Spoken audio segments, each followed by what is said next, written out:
muita desinformação sobre o universo das meninas. Nesse vídeo, a gente vai conversar sobre isso, quebrando alguns tabus, estereótipos, de forma leve, educativa, sem nenhum conteúdo pornográfico. Aqui também eu espero que você use as informações que tem nesse vídeo de forma consensual e entre adultas, e ao longo do vídeo eu posso mudar algumas palavras só para o conteúdo ficar mais leve.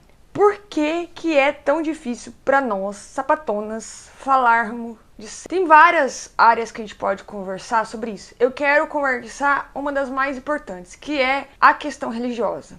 Primeiro, eu não tô aqui para atacar a religião de ninguém. Eu não tô aqui para questionar a sua religião. Você faz o que bem entende. Como eu disse, espero que você tenha visto esse vídeo, esteja vendo esse vídeo, seja mulher madura.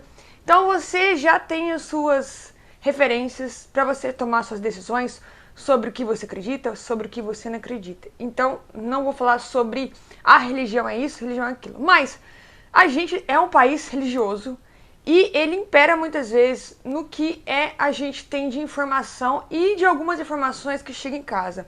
Existem alguns lares que aceitam melhor os religiosos e o que é dito na igreja como verdade. Daí a gente tem algumas falácias, como sexo antes do casamento é errado, a mulher ter prazer é errado, e isso gera um moralismo social e religioso que não é legal quando o assunto se trata. Se isso entra dentro de casa, aí a gente tem a proibição dos pais a gente conversar sobre isso. Muitas vezes também isso abrange falta de educação sexual ou impedimento, por exemplo, de pais que deveriam, se a sua escola tivesse, porque a minha teve lá com os anos 80, nos anos 90, mas com os 15 anos, eu lembro da minha mãe recebendo cartinha em casa pra permitir eu ter aula de educação sexual, que por incrível que pareça, era com uma freira. E claro que ela não falou nada disso, nem hétero, nem lésbico, nem nada, mas pelo menos ela explicou a base do nosso corpo humano. Isso já era, nos anos 90, um grande avanço. E a minha mãe teve uma discussão gigantesca com meu pai pra autorizar, porque minha mãe queria me autorizar e meu pai não. Então a gente tem esses embates que imperam não só jogar a informação disso pra debaixo do pano, como também a gente ter dificuldade de ter acesso a um conteúdo na escola. Eu sou muito a favor da educação sexual ser de acordo com a idade de cada pré-adolescente. E isso, não sou eu aqui que vou falar sobre o que é certo, o que é errado, como educar os outros, porque existem pedagogos que estudam para isso. Isso é uma visão minha. Eu acho que deveria ter educação sexual na escola e ponto. Daí que muitos pais conservadores fazem? Não compartilham as informações corretas. Joga o assunto para debaixo dos panos. E quando conversa sobre isso, ou conversa com desinformação, ou então gerando uma cortina de fumaça, o que não é legal. E sim, gente, a gente tem que entender que a casa, ela molda os nossos referenciais ao longo do nosso crescimento. Pelo menos se a gente tiver lar, né? Porque tem algumas crianças que infelizmente crescem sem o lar. Mas uma das formas de educar as pessoas é na sociedade, na escola e em casa. A maior parte da educação de uma pessoa é em casa. Então, em casa deveria ser um espaço seguro de conteúdo a ser compartilhado. De novo, um conteúdo referencial, científico, de acordo com a idade de cada pessoa. Isso gera também que a gente tem a pornografia aí que fala que o é sujo. E, velho, é muito difícil, porque aí você não tem referencial na escola, não tem referencial em casa, não consegue conversar com seus amigos, suas amigas, seus amigos sobre isso. E quando você conversa com seus amigos, é sempre pelo centro, ou ele te, como é que fala, sexualizando. Pra onde que você vai, então, achar conteúdos? Na pornografia, porque lá ninguém te julga, ninguém, entre aspas, tá sabendo que você acessa. Ninguém consegue falar, não é discriminar, é qualificar ou desqualificar aos seus prazeres, às suas fantasias, o que é certo, o que é errado. Não cria esse moralismo sobre o assunto que a gente deveria estar falando abertamente. Esqueci também de falar que quando a gente tem essas questões de religião e tudo mais, entra na questão do ser visto como pecaminoso. E aí, velho, de novo, a gente tira a questão de ser uma coisa natural e deixa de é uma coisa que você está contra Deus, Deus não gosta, você está pecando. E para algumas pessoas isso é muito importante, sabe? Agradar a Deus. Cara, a gente precisa entender uma coisa só. Se gerasse tanto medo, tanto problema, por que que a gente teria uma área gigantesca da ciência estudando cientificamente com método, comprovação científica, grupos de estudo, uma área da nossa saúde? Eu não tô aqui falando que você tem que fazer assim, assim, assado, porque eu acho que isso não me cabe. Me cabe te passar segurança para que você consiga se sentir bem com o seu próprio corpo, para você fazer uma prática que é natural, que é saudável. Porque muitos dos problemas que acontecem, tô falando todos, tá? Da vida de uma pessoa relacionada aos seus é a falta de desinformação, é levar esse caráter moralista e preconceituoso para uma coisa que não deveria ter. A gente tem ginecologista aí, a gente tem sexólogo aí, a gente tem fisioterapeutas pélvicos aí, a gente tem psicólogos, a gente tem neurociência, todas essas grandes áreas aí que eu falei, de alguma forma elas trabalham com a questão do sexo. Algumas mais, algumas menos, mas a gente precisa entender que, cara, tem uma grande galera de cientistas, de profissionais que estudam isso. Ah, mas fulano não é bom, fulano ciclano não é bom. Cara, aí é outra questão. A gente tem uma questão de crescimento profissional, de competência profissional que não nos cabe. Mas a gente precisa entender que existe dentro da ciência uma área que a gente pode ir atrás de informações corretas e a partir delas a gente usar na nossa vida.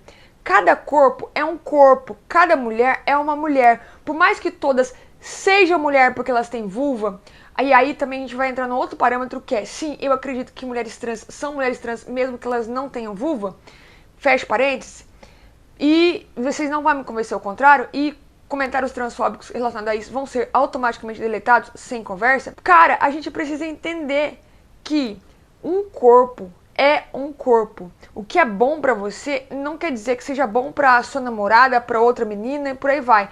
Mas tem como a gente pegar as coisas que a gente acha na internet de forma científica, adaptar pro nosso mundo e testar. O médico XPTO falou que se apertar o ombro da menina, dá prazer nela. Dá mesmo? Você já apertou? Já apertou o seu? O que você sentiu? Faz diferença pra você? E mesmo que você não sinta nada, tem outros promenores.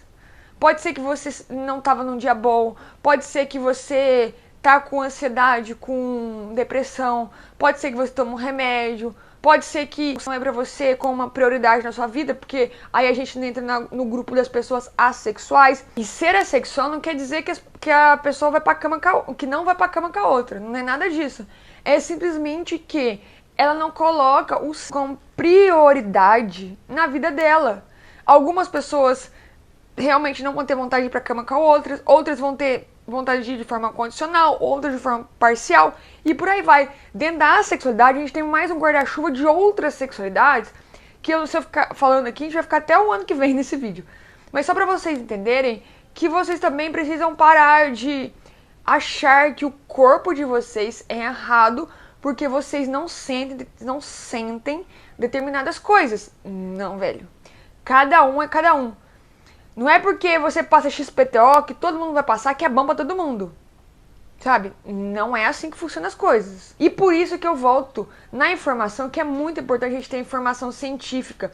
Porque quando a gente tem informação científica, a gente tem cientistas que estudaram um grupo de mulheres, ou seja, uma diversidade de corpos, e por um certo período de tempo, mostra como eles fizeram esse estudo, e a gente tem a probabilidade maior de um maior número de pessoas ou terem determinado problema, ou eles acharem a solução de determinado problema, ou acharem o jeito que outras pessoas sentem prazer, entende? Então, gente, pelo amor do santo Deus, esse canal tem um compromisso com a ciência, porque eu acho um absurdo a gente, com tanta informação na internet, ficar compartilhando fake news por causa de moralismo. E outra, quebrar seu tabu sobre os vucu-vucu com as meninas, envolve você ter informação segura, envolve você estar bem com o seu próprio corpo, envolve você não ter medo de procurar, envolve tirar esse véu pecaminoso,